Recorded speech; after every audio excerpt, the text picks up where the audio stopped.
Pagi itu datang dengan cara yang berbeda. Bukan karena matahari bersinar lebih terang. Bukan karena angin bertiup lebih sejuk. Tetapi karena untuk pertama kalinya setelah berhari-hari tenggelam dalam kesedihan, Raka membuka matanya dengan sebuah tujuan. Di sudut rumah yang sederhana itu, suara ayam jantan mulai bersahutan.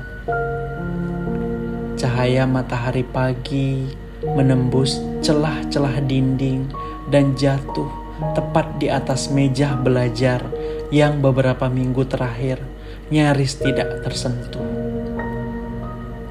Buku-buku masih tersusun rapi.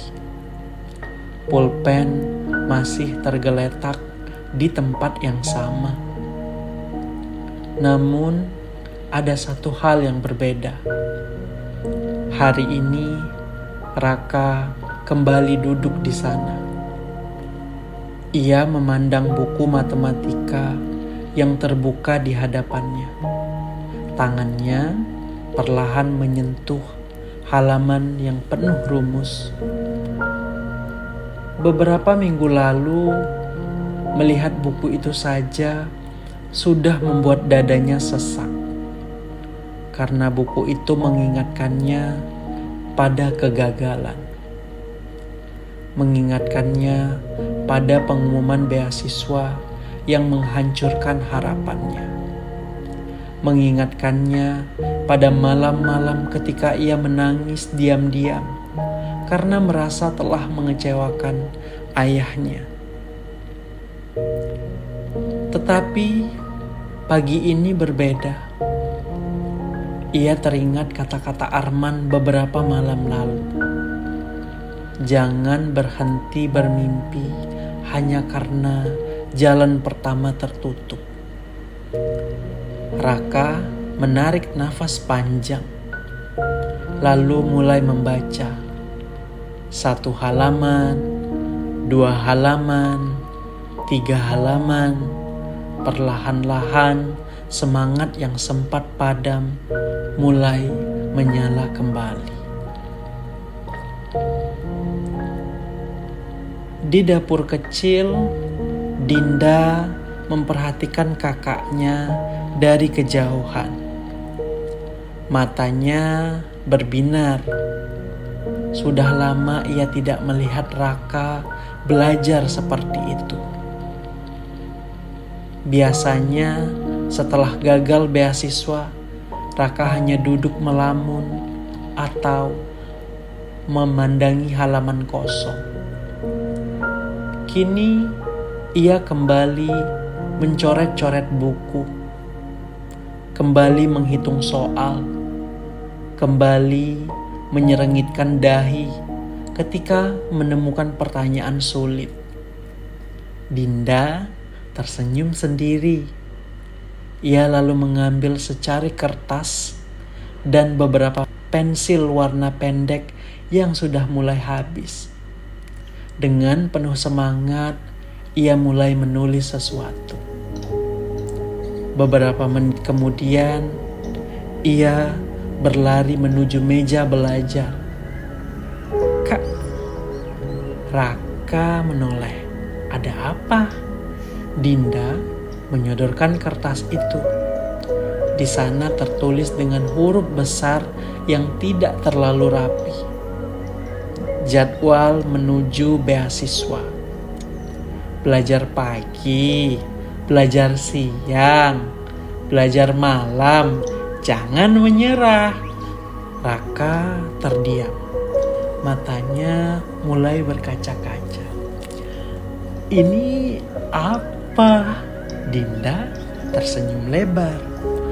"Kalau kakak sedih lagi, lihat ini." Raka tertawa kecil. Sudah lama sekali ia tidak tertawa. Ia mengusap kepala adiknya. "Terima kasih, Dinda." Dinda mengangguk bangga. Ayah bilang kalau mimpi itu jangan ditinggal sendirian. Tak lama kemudian suara batuk terdengar dari depan rumah. Arman baru saja bersiap berangkat kerja. Tubuhnya masih menyimpan bekas luka akibat pukulan debt collector beberapa hari lalu. Pipi kirinya masih sedikit membiru. Bibirnya belum benar-benar sembuh. Namun, seperti biasa, ia berusaha terlihat baik-baik saja. Ia mengenakan topi lusuhnya, mengangkat tas kerja yang sudah tua, lalu berjalan menuju pintu. Saat melewati meja belajar, langkahnya berhenti. Ia melihat Raka dengan penuh semangat mengerjakan soal. Untuk sesaat, Arman hanya diam. Ada sesuatu yang terasa hangat di dalam dadanya. Sesuatu yang sudah lama tidak ia rasakan. Harapan. Sedang belajar, Raka mengangguk. Iya ya, capek sedikit. Lalu kenapa masih lanjut? Raka menatap ayahnya. Kemudian tersenyum. Karena mimpi tidak akan mengejar orang yang berhenti berjalan. Arman membeku. Kalimat itu sederhana, namun membuat matanya mendadak basah. Ia buru-buru memalingkan wajah, tak ingin anaknya melihat air matanya. Dalam perjalanan menuju pasar, Arman terus memikirkan perkataan Raka. Sudah lama sekali ia takut melihat anak sulungnya kehilangan semangat. Karena ia tahu kemiskinan bukan musuh terbesar mereka. Musuh terbesar mereka adalah putus asa. Dan pagi itu, untuk pertama kalinya setelah sekian lama, Arman merasa anaknya mulai memenangkan pertarungan itu. Siang harinya, Pak Surya datang ke rumah. Guru yang selama ini banyak membantu Raka membawa beberapa lembar soal latihan. Dinda langsung mempersilahkan masuk. Pak Surya, Raka di rumah? Ada. Tak lama kemudian Raka keluar. Pak Surya tersenyum melihat wajah muridnya yang mulai terlihat lebih hidup. Saya dengar kamu sudah mendaftar beasiswa Nusantara Cendekia. Raka mengangguk. Sudah Pak. Gugup sedikit. Pak Surya tertawa kecil. Kalau tidak gugup berarti kamu bukan manusia. Mereka semua tertawa. Suasana yang sudah lama hilang akhirnya kembali terasa. Pak Surya kemudian mengeluarkan beberapa lembar soal. Ini latihan tes potensi akademik. Raka langsung menerima dengan antusias. Selama beberapa jam mereka belajar bersama. Matematika, logika, penalaran, bahasa Indonesia. Sesekali Raka kesulitan, sesekali ia salah. Namun kali ini ia tidak marah pada dirinya sendiri. Ia mencoba lagi dan lagi sampai akhirnya berhasil. Pak Surya memperhatikan semua itu dengan bangga. Dalam hati ia berkata, anak ini belum kalah. anak ini hanya sempat jatuh. Beberapa hari kemudian, tibalah hari seleksi tahap pertama. Raka berdiri di depan gedung tempat ujian berlangsung. Jantungnya berdegup kencang. Tangannya dingin, keringat mulai muncul di telapak tangannya. Pemandangan itu mengingatkannya pada seleksi sebelumnya. Seleksi yang berakhir dengan luka. Untuk sesaat, rasa takut itu kembali. Bagaimana jika gagal lagi? Bagaimana jika semua usaha ini sia-sia? Bagaimana jika ia kembali mengecewakan ayahnya? Namun, tiba-tiba ia teringat sesuatu. Wajah ayahnya. Tangan kasar penuh kapalan, tubuh yang tetap bekerja meskipun penuh luka, dan kalimat yang selalu diingatnya. Yang gagal bukan orang yang jatuh, yang gagal adalah orang yang berhenti bangkit. Raka mengepalkan tangan, lalu melangkah masuk. Berjam-jam kemudian, ujian selesai. Para peserta mulai keluar dari ruangan. Sebagian terlihat lega, sebagian terlihat cemas. Raka berjalan perlahan menuju halaman. Ia menarik nafas panjang. Untuk pertama kalinya setelah sekian lama, ia merasa telah memberikan yang terbaik. Mungkin hasilnya belum tentu. Mungkin jalan masih panjang, tapi hari ini ia berhasil melakukan sesuatu yang lebih penting. Ia berhasil mengalahkan ketakutannya sendiri. Saat berjalan keluar gerbang, salah satu pengawas yang mengenalnya menghampiri. "Raka?" "Iya, Pak." Pengawas itu tersenyum. "Tetap pertahankan semangatmu." Raka mengangguk. "Terima kasih, Pak." Menjelang sore, Raka berjalan pulang menuju rumah. Langkahnya terasa lebih ringan. Di kejauhan, ia melihat Arman sedang duduk di depan rumah sambil melepas sepatu kerjanya yang sudah usang. Wajah ayahnya terlihat lelah. Namun, ketika melihat Raka datang, senyum kecil langsung muncul. "Bagaimana?" Raka tersenyum. Untuk pertama kalinya setelah berbulan-bulan, senyum yang benar-benar tulus. "Aku sudah berusaha sebaik mungkin ya." Arman mengangguk pelan. Matanya mulai berkaca-kaca. "Itu sudah lebih dari cukup, Nak." Di atas langit senja, matahari perlahan tenggelam. Namun, di dalam rumah itu, sesuatu yang sempat padam kini mulai menyala kembali. Harapan. Sore itu, langit mulai berubah warna. Matahari yang sejak pagi bersinar terik perlahan bergerak menuju ufuk barat. Di lokasi pembangunan sebuah ruko baru di pinggir kota, suara cangkul, mesin molen, dan benturan besi masih terdengar bersahutan. Para pekerja tampak sibuk menyelesaikan pekerjaan sebelum hari benar-benar gelap. Di antara mereka, Arman masih bekerja. Sejak pagi, ia hampir tidak berhenti.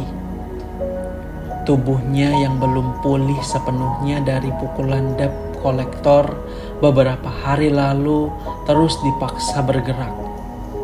Karung semen, ember pasir, tumpukan batu bata, semua ia angkut tanpa banyak bicara. Namun hari itu berbeda. Tubuhnya mulai mengirimkan peringatan yang tidak bisa lagi diabaikan. Saat mengangkat satu karung semen ke pundaknya, rasa nyeri mendadak menusuk rusuk kirinya. Arman berhenti sesaat. Tangannya refleks memegang bagian tubuh yang masih memar. Keringat dingin mulai membasahi dahinya. Seorang rekan kerja bernama Pak Ujang melihatnya. "Man, kau pucat sekali." Arman memaksa tersenyum. "Aku baik-baik saja." Pak Ujang menggeleng. "Dari kemarin kau bilang begitu." Arman tertawa kecil. "Kalau tidak bilang begitu, nanti kalian menyuruhku pulang." "Memang seharusnya kau pulang, Man." "Tidak bisa." "Kenapa?" Arman terdiam. Pandangan matanya mengarah jauh ke depan, ke arah yang hanya bisa ia lihat sendiri. Lalu ia menjawab pelan, "Karena ada anak yang sedang berjuang mengejar masa depannya." Pak Ujang tak berkata apa-apa lagi.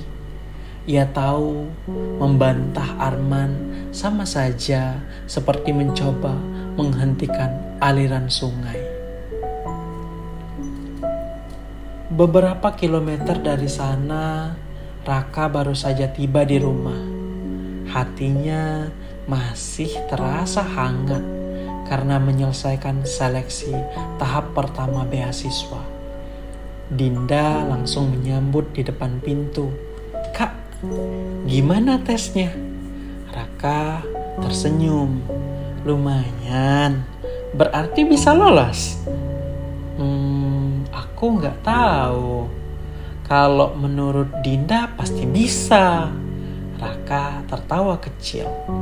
Sudah lama sekali rumah itu tidak mendengar tawa seperti itu. Namun jauh di dalam hatinya, Raka masih menyimpan kekhawatiran. Ia tahu perjuangan mereka belum usai. Masih ada utang, masih ada ancaman Pak Darto, dan yang paling membuatnya takut, kondisi ayahnya. Di lokasi proyek, pekerjaan semakin berat. Matahari mulai tenggelam. Para pekerja berusaha menyelesaikan target hari itu.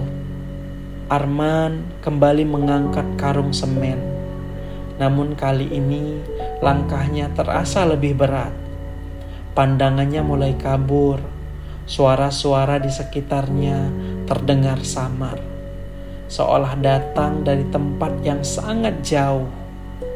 Ia berhenti, mengatur napas. Tetapi dadanya terasa semakin sesak. Keringat mengalir deras membasahi wajahnya. Tangannya pun gemetar. Di saat itulah kenangan mulai berdatangan.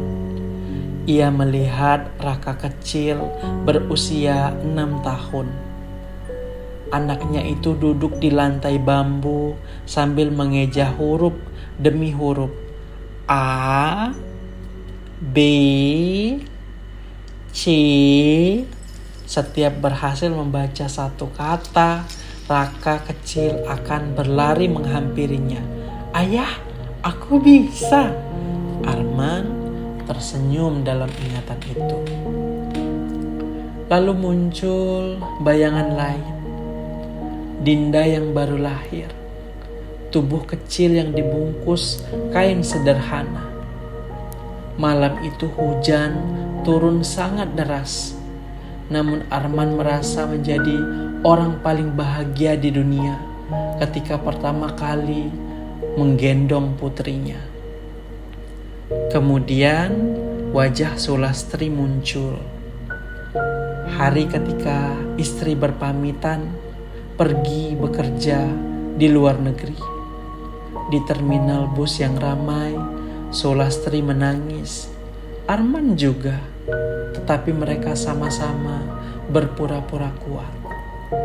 Karena mereka tahu perpisahan itu dilakukan demi masa depan anak-anak. Jaga Raka dan Dinda baik-baik, Mas. Aku janji. Arman tersenyum kecil. Kenangan-kenangan itu terasa begitu nyata, terlalu nyata, sampai ia hampir lupa bahwa dirinya masih berdiri di tengah proyek bangunan. Man! Suara seseorang terdengar namun samar, sangat samar. Man! Suara itu terdengar lagi, lebih keras. Namun pandangan Arman semakin gelap. Karung semen yang berada di pundaknya terasa semakin berat. Seolah seluruh beban hidup yang selama ini ia pikul sedang menekan tubuhnya sekaligus. Utang, kemiskinan, pendidikan anak, kerinduan kepada istri, ketakutan kehilangan harapan, semua bercampur menjadi satu. Arman mencoba melangkah. 1 langkah, 2 langkah, lalu dunia di sekelilingnya berputar. Langit dan tanah seolah bertukar tempat. Kakinya kehilangan keseimbangan. Karung semen terlepas dari pundaknya. Dan bruk! Tubuh Arman jatuh menghantam tanah. Arman! Para pekerja berteriak panik. Pak Ujang langsung berlari menghampiri. Man! Man! Tidak ada jawaban. Arman tidak bergerak. Wajahnya pucat, matanya tertutup. Beberapa pekerja segera membantu mengangkat tubuhnya. Cepat, panggil mobil. Bawa ke puskesmas. Jangan tunggu lama. Suasana proyek mendadak kacau. Tak seorang pun menyangka lelaki yang selama ini terlihat begitu kuat akhirnya tumbang. Di rumah, Raka sedang membantu Dinda menyusun buku pelajaran. Ketika suara motor berhenti mendadak di depan rumah, seorang pekerja proyek turun dengan napas terengah-engah.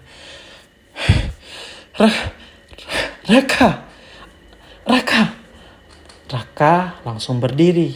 Iya, Pak. Wajah pria itu tampak panik. Ayahmu.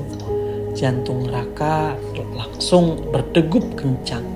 Ayah, kenapa? Pria itu menelan ludah, lalu berkata pelan, ayahmu pingsan. Seolah petir menyambar tepat di atas kepalanya. Raka membeku. Dinda yang mendengar langsung menjatuhkan buku yang sedang dipegangnya. Ayah, mata gadis kecil itu langsung berkaca-kaca. Tanpa pikir panjang, Raka berlari keluar rumah. Bahkan sandal yang dipakainya hampir terlepas. Ia terus berlari menyusuri jalan desa. Napasnya memburu, dadanya sesak, pikirannya dipenuhi berbagai macam kemungkinan buruk. Tidak, ayah, tidak boleh kenapa-kenapa. Tidak boleh. Sesampainya di puskesmas, ia melihat beberapa pekerja proyek berdiri di depan ruangan perawatan. Kakinya mendadak lemas. Dengan jantung berdebar keras, ia membuka pintu perlahan, dan di sanalah ia melihatnya. Arman terbaring lemah di atas ranjang, wajahnya pucat, tangannya dipasang infus. Tubuh yang selama ini terlihat begitu kuat kini tampak rapuh, sangat rapuh. Raka mendekat perlahan. Air matanya mulai jatuh. Ia menggenggam tangan ayahnya. Tangan yang penuh kapalan. Tangan yang selama bertahun-tahun bekerja tanpa mengenal lelah demi dirinya. Dan untuk pertama kalinya, Raka benar-benar memahami betapa berat harga yang telah dibayar ayahnya untuk menjaga mimpi mereka tetap hidup. "Ayah, tolong jangan pergi." Air mata jatuh satu demi satu ke punggung tangan Arman. Sementara di luar jendela, matahari terakhir hari itu perlahan tenggelam. Seolah menandai bahwa ujian keluarga kecil itu belum berakhir dan badai yang lebih besar masih menunggu di depan. Malam semakin larut. Sebagian besar lampu di gedung panitia seleksi sudah dimatikan. Lorong-lorong panjang yang biasanya ramai kini terasa sunyi. Hanya suara dengungan pendingin ruangan yang terdengar samar. Namun di salah satu ruangan, Pak Hasan masih duduk di depan komputer. Sudah berhari-hari ia tidak bisa tidur tenang. Sejak Bima mengakui perbuatannya, satu hal terus mengganggu pikirannya. Bima bukan dalangnya. Bima hanya pion. Seseorang yang lebih besar sedang bersembunyi di balik semua ini. Dan orang itu masih bebas.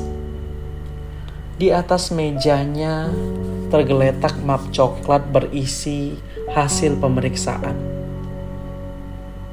Di dalamnya ada pengakuan tertulis Bima. Ada salinan perubahan nilai. Ada catatan akses sistem. Dan ada hasil pemeriksaan CCTV. Pak Hasan membuka kembali semuanya. Satu persatu. Berulang kali mencari detail yang mungkin terlewat. Ia berhenti pada sebuah foto hasil tangkapan CCTV. Gambar itu memperlihatkan seseorang memasuki ruangan administrasi pada malam sebelum pengumuman. Wajahnya tidak terlalu jelas, namun postur tubuhnya terlihat. Cara berjalannya terlihat. Dan yang paling menarik perhatian Pak Hasan adalah waktu kedatangannya. Orang itu masuk hanya beberapa menit sebelum nilai Raka berubah. Pak Hasan membuka kembali daftar penerima beasiswa. Matanya berhenti pada satu nama. Nama peserta naik menggantikan posisi Raka. Peserta yang seharusnya tidak berada dalam daftar penerima. Peserta yang memperoleh keuntungan langsung dari perubahan nilai tersebut. Pak Hasan mulai menelusuri data keluarganya. Semakin jauh ia mencari, semakin berat nafasnya. Karena nama ayah peserta itu tidak asing. Sangat tidak asing. Ayah peserta itu adalah seorang pejabat kecamatan yang cukup berpengaruh. Orang yang memiliki hubungan dekat dengan berbagai pihak, termasuk beberapa sponsor program beasiswa. Pak Hasan menyandarkan tubuhnya ke kursi. Kini semua mulai masuk akal. Jadi ini alasannya, gumamnya. Ia segera membuka arsip rekaman CCTV yang lebih lengkap. Jika dugaan itu benar, mungkin ada bukti lain yang memperkuat penyelidikannya. Namun ketika folder rekaman dibuka, dahinya langsung berkerut. Kosong. Pak Hasan membukanya lagi, tetap kosong. Folder lain kosong. Folder berikutnya juga kosong. Jantungnya mulai berdetak lebih cepat. Ia segera memanggil petugas IT. Beberapa menit kemudian, seorang teknisi datang. "Pak, ada masalah?" Pak Hasan menunjuk layar komputer. Rekaman CCTV minggu lalu kemana? Teknisi itu memeriksa beberapa menit, lalu wajahnya berubah. Pak, kenapa? File-file ini baru saja dihapus. Pak Hasan membeku. Dihapus? Iya. Kapan? Teknisi menelan ludah. Kurang dari 24 jam yang lalu. Ruangan mendadak terasa dingin. Sangat dingin. Artinya ada seseorang yang tahu bahwa penyelidikan sedang berjalan. Seseorang yang sedang berusaha menghilangkan jejak. Seseorang yang mulai panik.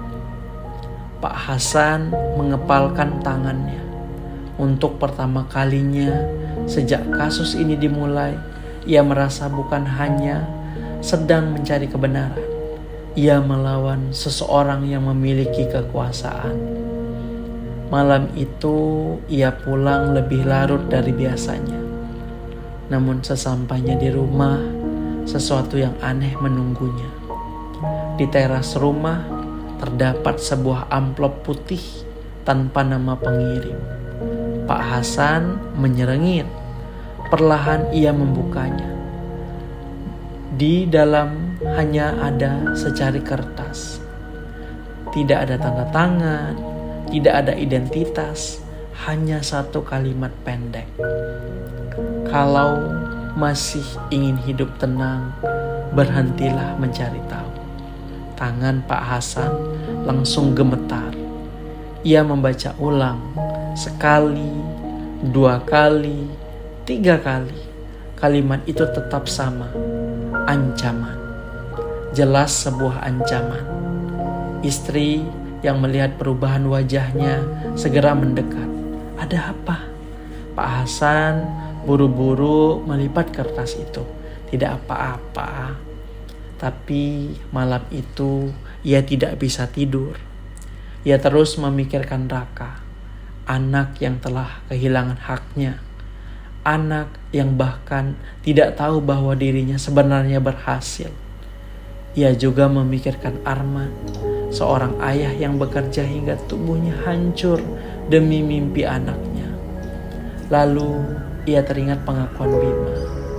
Saya memang mengubah nilainya, Pak. Tapi saya tidak sendirian. Kalau saya bicara, orang besar itu akan menghancurkan hidup saya.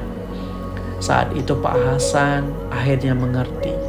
Bima bukan sedang melindungi dirinya sendiri. Ia sedang ketakutan. Namun semakin banyak ancaman yang muncul, semakin kuat keyakinan Pak Hasan. Karena jika seseorang sampai berusaha menghapus rekaman dan mengirim ancaman, berarti kebenaran yang ia cari memang sangat berharga. Pak Hasan berdiri menuju jendela. Di luar, hujan turun perlahan. Ia menatap gelapnya malam sambil berbisik kepada dirinya sendiri. Kalau mereka sampai berusaha menghapus jejak, berarti aku berada di jalan yang benar. Di malam itu, ia membuat keputusan. Apapun resikonya, siapapun yang terlibat, ia akan menemukan bukti yang tidak bisa dibantah. Bukti yang akan mengembalikan nama Raka ke tempat yang seharusnya.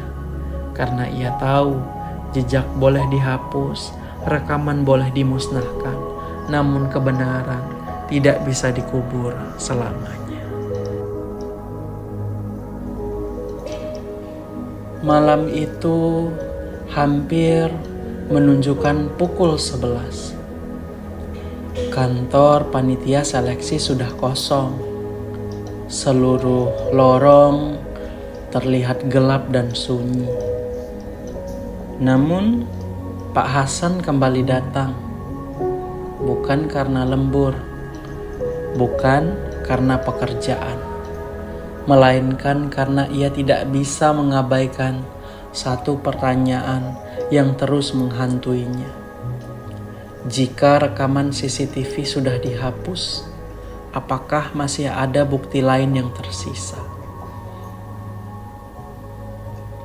Dengan langkah cepat, ia menuju ruang arsip digital. Ruangan itu jarang digunakan.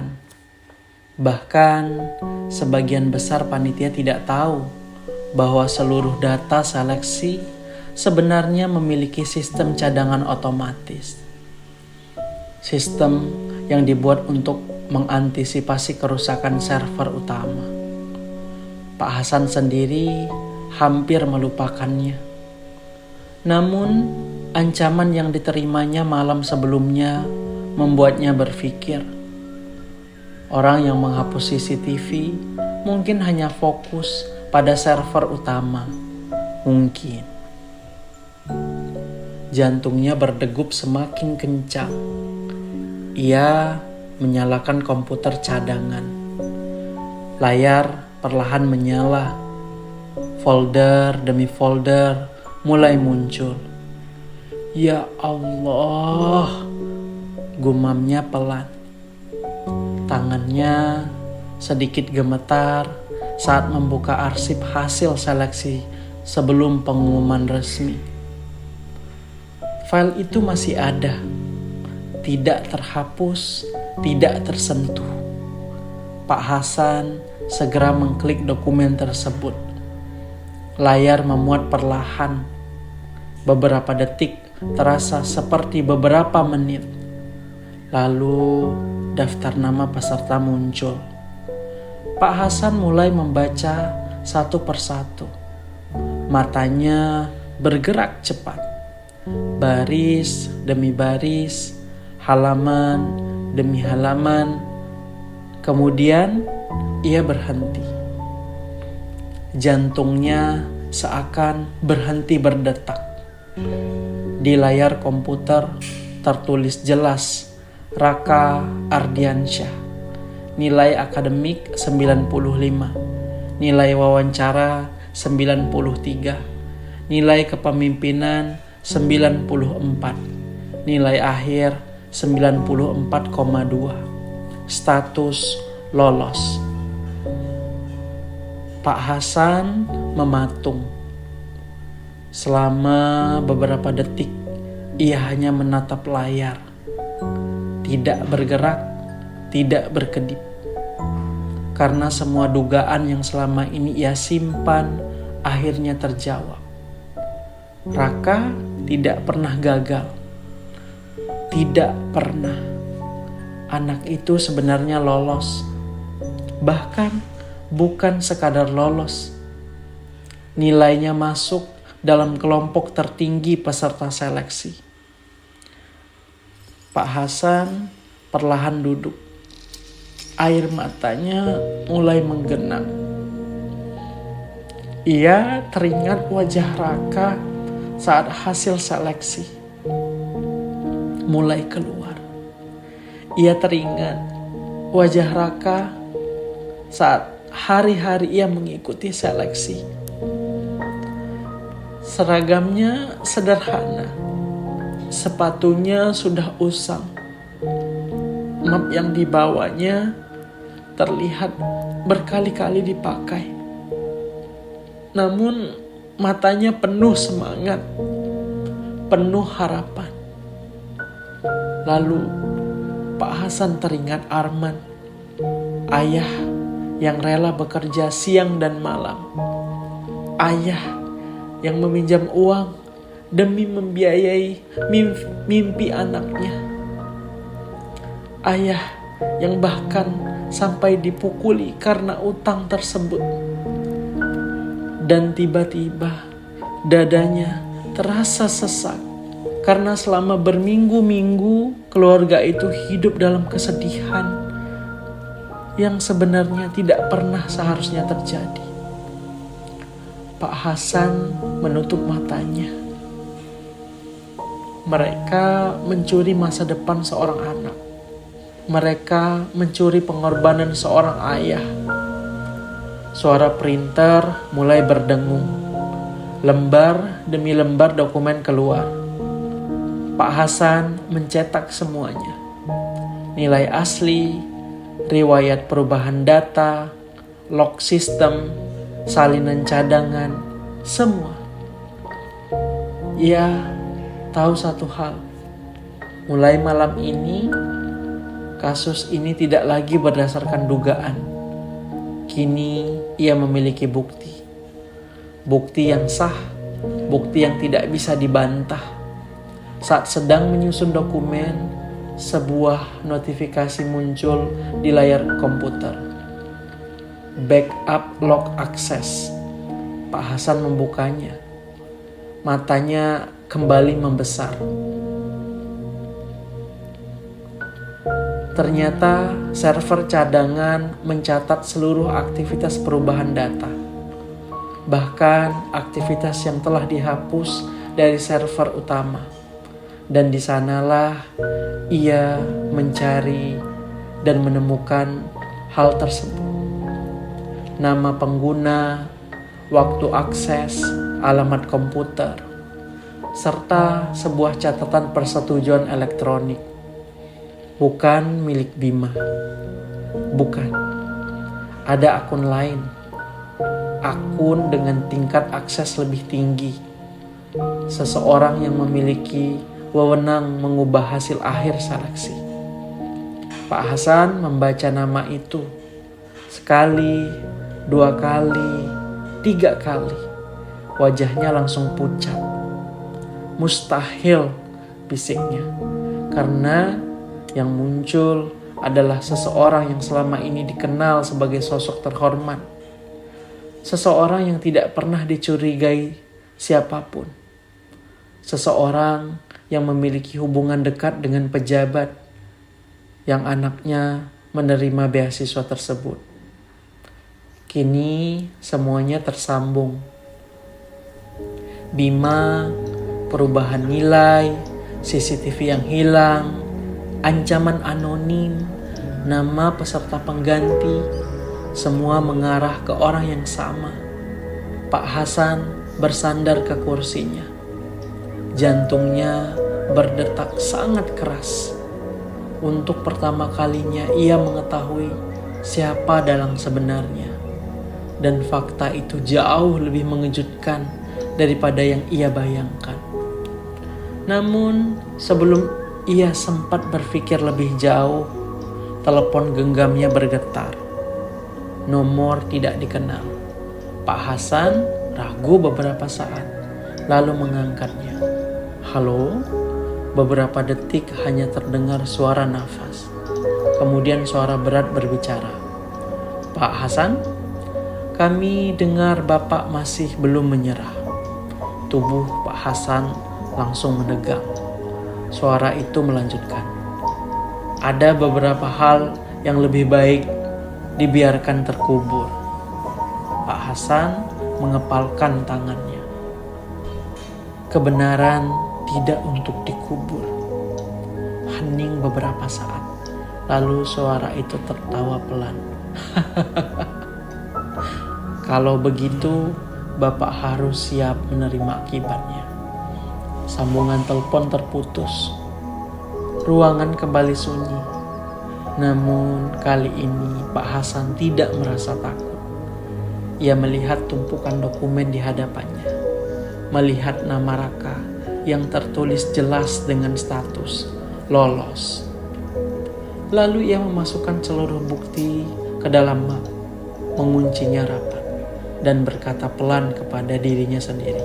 Besok kebenaran mulai berjalan keluar dari bayangan. Sementara itu, jauh di puskesmas kecil tempat Arman dirawat, Raka masih duduk menjaga ayahnya. Ia tidak tahu bahwa malam ini hidupnya sedang berubah. Ia tidak tahu bahwa namanya baru saja ditemukan kembali. Ia tidak tahu setelah semua air mata, semua luka, dan semua pengorbanan, kebenaran akhirnya menemukan jalan pulang. Malam itu hujan turun perlahan di negeri yang jauh dari rumah.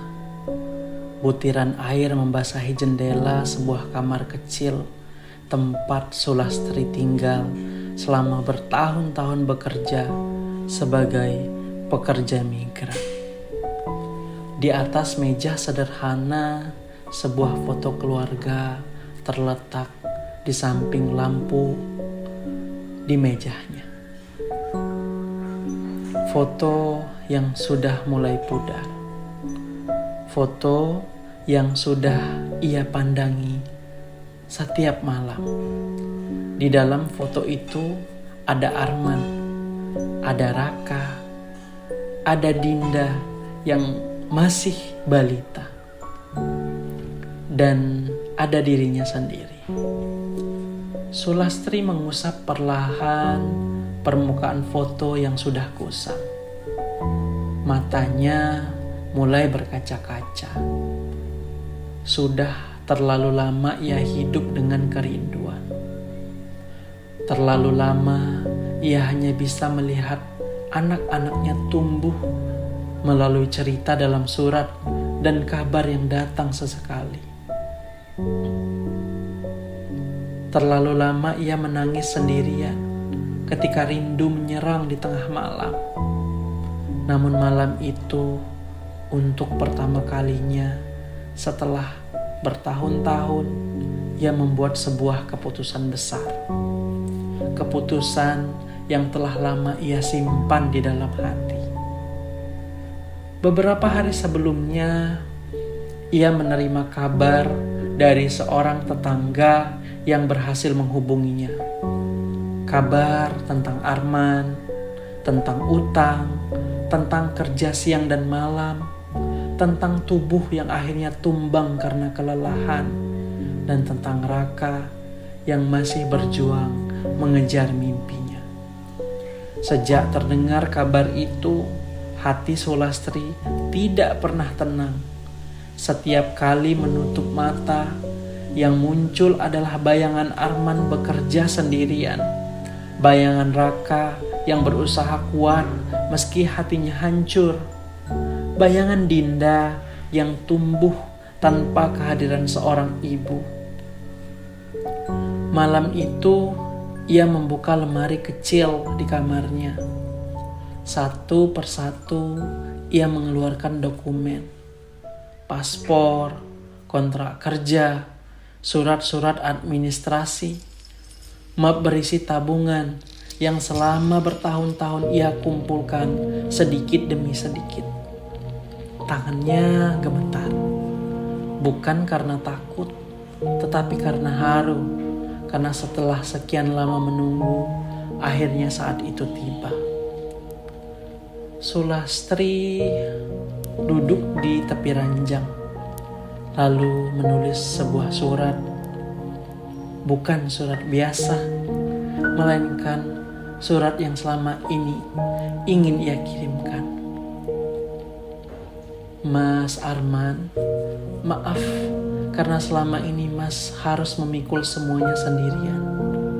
Maaf karena aku tidak ada ketika Mas lelah. Maaf karena aku tidak ada ketika Raka jatuh.